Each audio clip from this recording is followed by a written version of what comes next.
ready for the Blackout Part 2? Come to this blackout ready to have fun. In July 16th in Atlanta, Georgia. It's almost time for the blackout.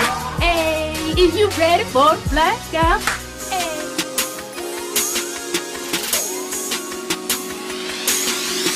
What's going on YouTube? Jamar, What's going on YouTube? Washington. This is boy, Marty 4 here once again. Hey, what's going on YouTube? This is your boy Marty 4 here once again, and we're going to be here to quickly discuss tonight's episode 11 Hip Hop Atlanta. This shouldn't be long, even though I say it shouldn't be long, and it usually is long, but I usually think it in my head that it's not going to be long. So we're going to go ahead and jump right into it, alright? So, first of all, there's this whole alleged surprise, big shocker that Jocelyn and Stevie J are not married. Like, who in their right mind, honestly, truthfully believe that they were married? And even then, even if you did believe it, who gave enough of a fuck to really contemplate whether they were or not? Did we care if they were? Did we care if they weren't? Did we care if they were lying? I didn't. But anyway, they're trying to make it seem like everybody's just so shocked and like, oh my God, no, she did not say that. Like, they're not married. We knew that. So the thing is, this is the part that killed me. And I didn't even notice this until I had to stop and rewind the beginning scene. So Jocelyn is, you know, she said she had this club appearance, right? And she's up there looking like she's on the red carpet of the Grammys. All these damn photos and shit being snapped. Mind you, I looked and she was answering all these questions. Just like, you know, what's you and Stevie's relationship and blah, blah, blah. And she was making it seem like, you know, all these people, she's this international superstar. She's doing all this stuff. There's all these cameras flashing. She's on this red carpet looking in this outfit. I had to pause and they showed a shot from her, you know, looking at the supposed paparazzi. Wasn't there like, what, 6 or 7 people there standing in front of it? I'm like, you had this big club appearance and all the people are here to take your pictures and there's only like 8, 9 people there?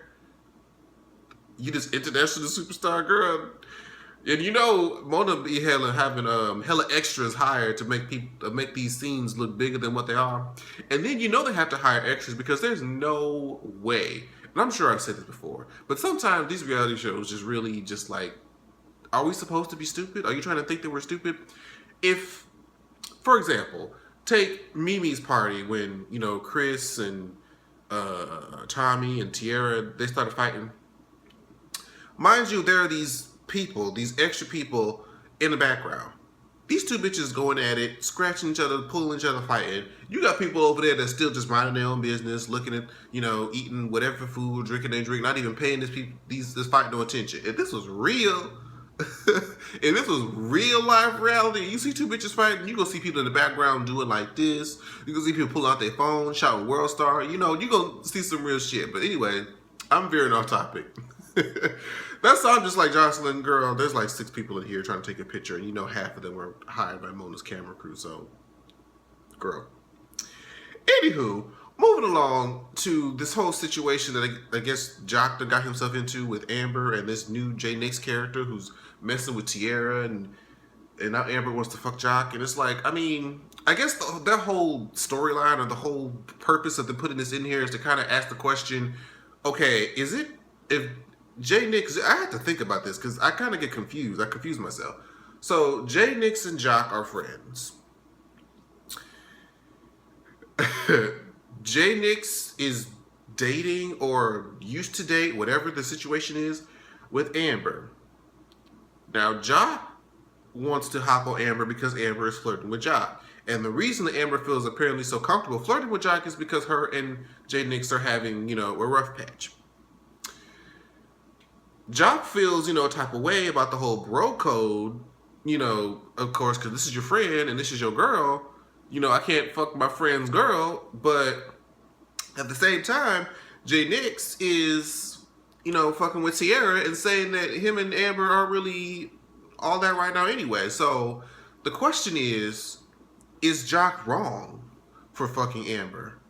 And if he does fuck her, should he tell Jock? I mean, should Jock tell J Nix?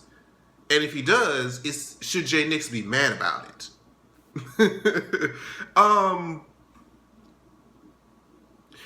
I don't think there's any way for two people, no matter how long you've been friends, even if I've, been in a rough patch with this person, if this is somebody that I was emotionally attached to and you fuck them, it's gonna fuck with me. And then just because you're somebody else that I have an emotional attachment to, it's gonna really, I don't know. I've never been in that position, thankfully. I just don't see it going well. But I don't think Jock is wrong. But I feel like if he was gonna do it, I feel like he should have had a conversation with J Nix first. Like, look, homegirl she trying to throw the box at me hard as hell. Like, can I smash or not? Like, are you cool with me? Because he's talking so much shit about her. Like, he don't want to be with her, and he's talking about how interested he is in Tierra. So, but that doesn't always necessarily mean that they really are over the person. It's kind of like how Scrappy was talking all that shit about Bambi, and he engaged to her ass. So just because he's talking shit about her don't mean that he don't want anybody else to be fucking with her. So I feel like that's the whole point of that storyline even being in the end of the episode. So let me know what y'all feel about that situation. I don't know if I could do it, but I feel like if you are going to do it, y'all need to discuss that first before any of the fucking happens, because after the fucking's happened, it's happened. Okay, it's done. So you want to try to get all this drama out of the way before, that. So next, because I'm not gonna do like the full episode play by play. It's just stuff that I want to talk about from it. Mama D is trying to prepare for an album.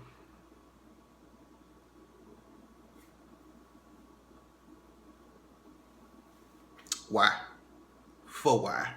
And then they're gonna have the nerve to talk about I need to get up. I'm rehearsing for my dance move for this little EP, and she's sitting there looking like she need to be calling Life Alert. Like, girl, why are you trying to put out music that requires you to do the dances that you are clearly struggling to do? And she's trying to say, look, I'm trying to get Scrappy on this song, and he's trying to fight me, and he knows that I Deserve was a hit. Bitch, where? Be like, K. Michelle, where did it chart? Okay? A hit defines some sort of chart position, some sort of pop culture influence. Like, you were kind of, I don't want to say a joke, but if you were kind of like the talk for like 2 hours after that episode came out that song, you were singing it.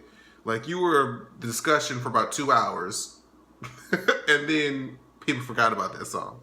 So, I mean, it's not like Scrap is doing anything anyway. Well, what was that song he had with Bob? Was that Bobby Valentino he did that performance with? I don't know, but then again, Bobby ain't did shit in years anyway. So, I mean, really none of y'all have any room to be, trying to be picky about shit. But at the same time, your options aren't that big. So, anyway, she keeps trying to stay with this whole Betty Idol situation. Oh, I'd be like, look, mama. Actually, you know what? Scrappy is kind of delusional too, because both of them said that Betty Idol can sing and she has a voice. I'm like, if I rewind back to last week's episode when she was doing whatever she was calling, whatever you want to call it on the microphone, all the people that I watched the episode said that shit sounded terrible. And she sounded like a measly little mouse trying to sing. And she sings exactly how she talks. I think I said in my review, it's not like Fantasia. Fantasia talks funny. We're not going to sit here and pretend like she don't talk funny. But when she opens them vocal cords to that larynx, it's golden. That ain't the case with Betty Idol. That's not the case with her at all. So I don't know what voice that they're hearing, because the one that came through my TV screen was not the same description that they gave. I'm just saying. But I just noticed that whenever, Ernest stops giving Mama D the dick, that's when she starts wandering into Scrappy's business, doing stuff that she ain't had no business. So I'm like, and we see in that, I guess she's spying on Ernest, and oh God, that just reminded me of that sex scene where she was licking on the nipple. Oh, ugh. Oh Lord. I did not need to remind myself of that, and I'm sorry for reminding y'all of it too. My bad, my bad. We're gonna move right along to the next fuckery. Carly Red. What? I need Carly Red to pick a business endeavor and stick with it, because I know you trying to be the supposed jack of all trades. One minute she got a clothing line, next minute she's putting out an album or a song or whatever. Now she probably gonna opening a store. Next she gonna have a makeup line. Didn't she have some sort of other shit? I don't know. She was doing a lot, but you never really see anything about that outside of the show. Like, has anybody bought anything from Carly Red's line of her whatevers? Anybody? Is it still even around? Was it ever around? You know? And she keeps trying to make this song like, ooh, y'all remember the last time? What season was that? Was that the first season? I can't remember. When she was up on stage talking about that Lua Prada Fendi. Lua Prada Fendi. Pop them tags. I thought after she did that, I thought she was done. But then she had that heartbreaker song that she was supposed to do with Young Jock. What happened with that? Absolutely nothing. So now she has this new song with this artist that, bitch, let me tell you. When Carly Red talked about she has a label, Red Entertainment, and she's signing artists, I'm like, huh? Who in their right mind would sign under Carly Red and be taken seriously? Like, that's the same thing like Rashida ended up having artists. I'm like, how is somebody going to develop an artist when they've had barely a career, if a career at all? Like, if your career expands to soundtracks or reality TV shows, I don't really know if I want to sign under you. I wouldn't. No, that wouldn't be my go-to suggestion. So, and it, I forget, Showstopper or something is his name, and she's featured in the song, and I'm just like, why? Why are we doing this? And then, on top of that, she's sitting up there, I don't know if it's official, they didn't really say it. Only Jessica Diamond was kind of like peeping game, like, you saw Cat Williams in there. Now, y'all know Cat Williams has just not been quite right up here for very long, you know, after she got into that big brawl out with that 7th grader. Woo! And he's just been looking all types of crazy lately. So I hope they're not dating for the life of me. I hope they're not dating. Because that, can you imagine? Oh my God. Carly, I know you like to get around and hop to the next dick like Beyonce, but you should have limits. You should just have dignity at some point. Cat Williams, but then again, we're not going to judge. So, Tammy and Bambi are talking about, you know, her situation with Waka, and apparently, you know, she's feeling like he's not faithful, and how she's been going through all this stuff. And I mean, I never really knew. It seemed like they were okay. They never really showed strife on the show. We didn't really see them go through too much. Like last year, the only thing they were really trying to do was have a baby. I guess that never happened. But I mean, I guess, you know, she's feeling some type of way. She feels like she should, you know, be with somebody who treats her the way she deserves to be treated. And that's true. Like, and I feel like a lot of women like her stay in the situation that they're in just because it's comfortable. They've probably been in it for such a long time. And if they leave the situation they're where, they may not be able to stay afloat like they were before. And so they kind of deal with, you know, their man doing whatever. But she's like, look, and eventually at some point, like having all this stuff, all this big ass house, and my house ain't even happy, it doesn't really even mean anything. Like, I would probably be happier if I were just single in a small 1-bedroom apartment with peace of mind. Like, I'm telling you something, peace of mind is priceless. You can have all the money in the world, you can have this, that, and the fourth, but if you can't sleep at night and you are always anxious or stressed out about something, it don't mean shit. It does not. So I could understand her finally at some point being like, look, this shit ain't popping off like I need to be popping off, and if this shit don't get right soon, it is what it is. So I'm with her with that decision, baby. So I'm saying good luck to you. Now, this particular scene kind of threw me off. It did. Jocelyn is, I guess, moved into her own place, or the place that Mona rented for her, and invites Tommy over to, talk about, because I guess they haven't seen each other since whenever.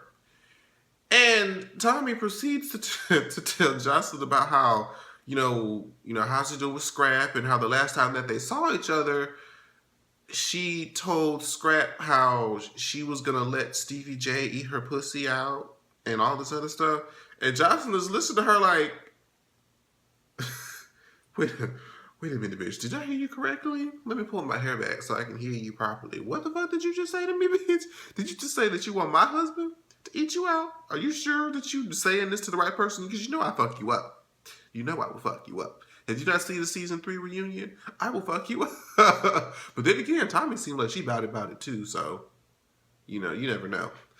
But the part that kind of threw me off was, she explained that she just kind of said it to get, back at Scrap at the moment. She would never really, shit, I believe she would do it, bitch. I believe she just said it because she didn't want to get beat the fuck up by Jocelyn. I believe if she had the opportunity, she would let Stevie go ham and cheese on her kitty cat. But at the end of the scene, y'all,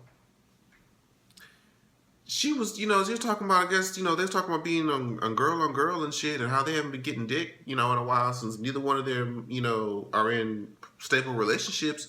Jocelyn says, hey, I like to lick the cootie cat from time to time. I like to munch on the carpet, from, every now and then. And so she said, well, why don't we, drink this wine, go in the back, and put that tongue to work? I was like, really? So you just gonna have the whole cast of Love and Hip Hop eat your cooch out. You already had, of course Stevie was doing it. You had Mimi do it for whatever reason. Now you about to get Tommy to do it. Who's next? Rashida? Has Rashida eaten Jocelyn's coochie out that we don't know? Like, I'm just like, oh, okay. All right. And then the episode ended off, I guess, with Stevie J and Jessica Dime about to put this music stuff together and try to see what Jocelyn thinks about it.